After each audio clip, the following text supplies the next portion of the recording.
Buenas tardes, licenciada, buenas tardes, compañeras. A continuación les presento el sistema educativo de Polonia. Tenemos datos importantes en cuanto al país, por ejemplo, su idioma es polaco. El 11 de noviembre de su independencia tenemos la moneda que es el zloty.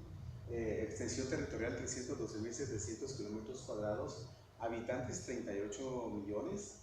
Su religión es católica. Polonia ocupa un lugar muy alto en cuanto a educación, salud, seguridad y libertad económica. Ella es la primera ministra de Educación. Se graduó de estudios polacos en la universidad. Fue directora de una escuela secundaria, ecologista y gerente de educación. Fue miembro también del Comité de Educación y Ciencia y Juventud para la Unión Europea. Ahora tenemos los niveles educativos. Por ejemplo, educación infantil es del año 0.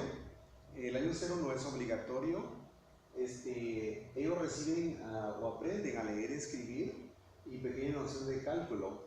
En esta fase 0 los prepara para abordar la educación primaria. Posteriormente tenemos que de 6 años ya es obligatorio. Ellos reciben conocimientos básicos de materias como matemáticas, lenguaje, literatura, historia, biología y música también. Tenemos 2 ciclos de educación, por ejemplo, del primero a tercero funciona como un docente.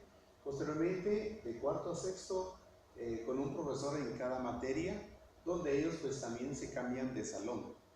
Posteriormente tenemos educación secundaria. Durante esta etapa los jóvenes se sumergen en el conocimiento científico y la formación de las principales materias. Luego ellos pueden optar por cualquier centro educativo. Por ejemplo, tenemos el liceo general, los liceos especializados, la escuela de técnicas o la formación profesional. Luego tenemos educación universitaria, llamada educación terciaria, donde ya es una etapa formativa en donde los alumnos reciben clases específicas relacionadas con la que querrán ellos en cuanto a su profesión hacia el futuro, ¿verdad? Luego tenemos inicio de clases el 3 de septiembre, vacaciones de invierno el 23 de diciembre al 31 de diciembre. Luego tenemos vacaciones de invierno el 14 de enero al 14 de febrero. Tenemos vacaciones de Navidad del 18 de abril al 23 de abril, o sea, ya le llaman primera Navidad.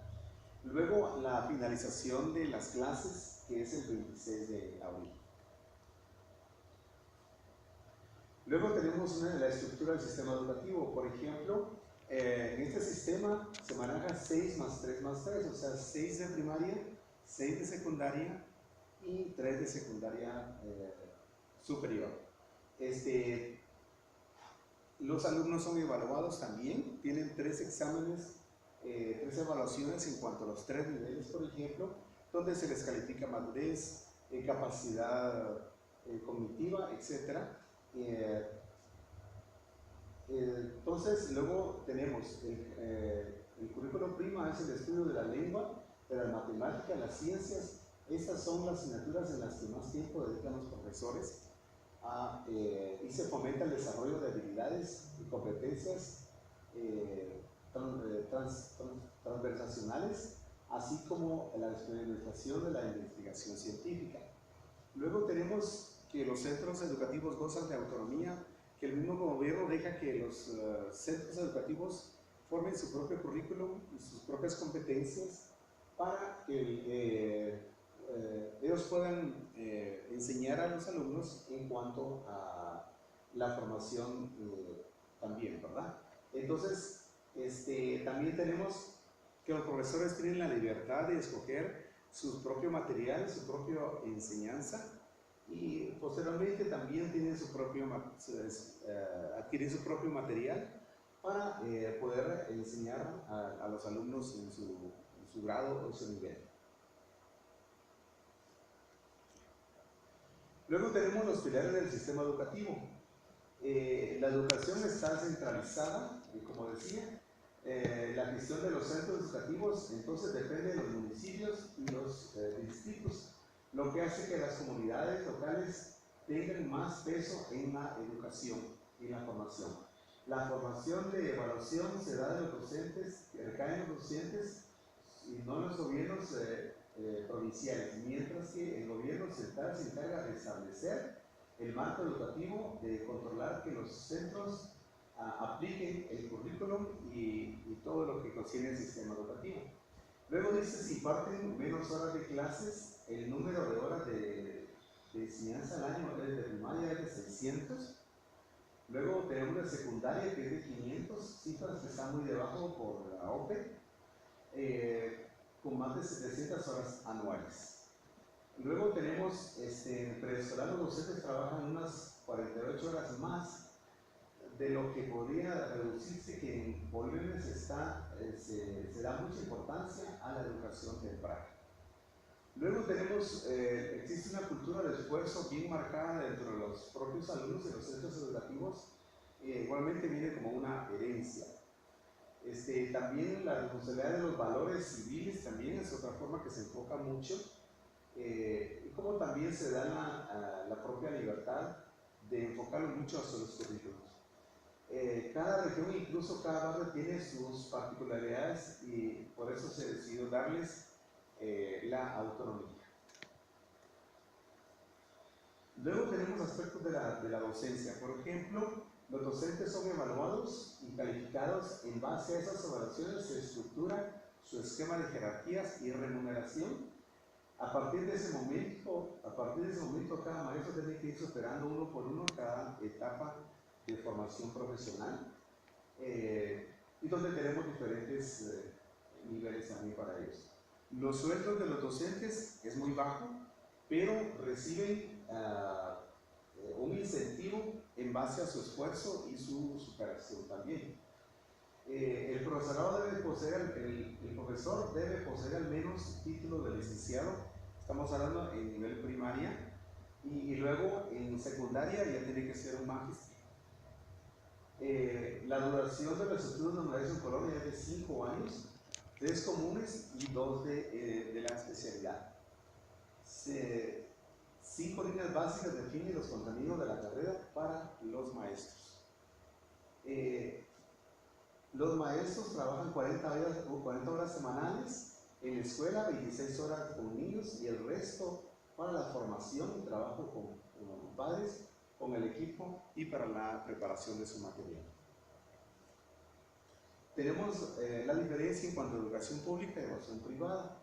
Por ejemplo, cada región, incluso cada barrio, tiene sus particularidades y se decidió darles a los colegios libertad para armar igualmente su propio currículum, como decíamos, a las escuelas también. Entonces, igualmente a los centros privados se les dio la libertad de poder armar su propio currículum y sus propias competencias.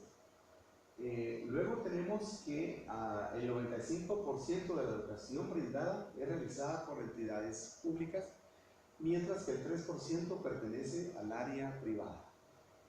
También es discutible el hecho de que el equipamiento de los centros privados es mucho más profesional y mucho más avanzado, donde tienen la posibilidad de recibir mejor educación.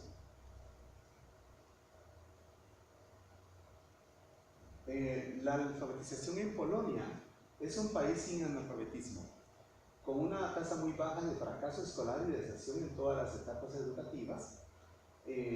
Por ejemplo, aquí tenemos que la población total es 99.8 en alfabetización, en hombres 99.9 y en mujeres 99.7. Educación universitaria tenemos, por ejemplo, en Polonia hay 448 universidades públicas. No todos los alumnos que finalizan la secundaria empiezan la universidad, sino que ellos se encaminan hacia una formación profesional, bien sea un tipo de formación que dure 2 o 3 años. Ellos se pueden capacitar en un desempeño o un oficio en el mercado laboral, en escuelas técnicas o liceos, por ejemplo. Tenemos la distribución del sistema educativo. Actualmente existen 379 distritos educativos, en el cual se lleva a cabo la gestión y la administración de los centros de educación secundaria, superior y profesional o en otras escuelas públicas especializadas. Luego tenemos también 2.478 comunas que dependen de los distritos.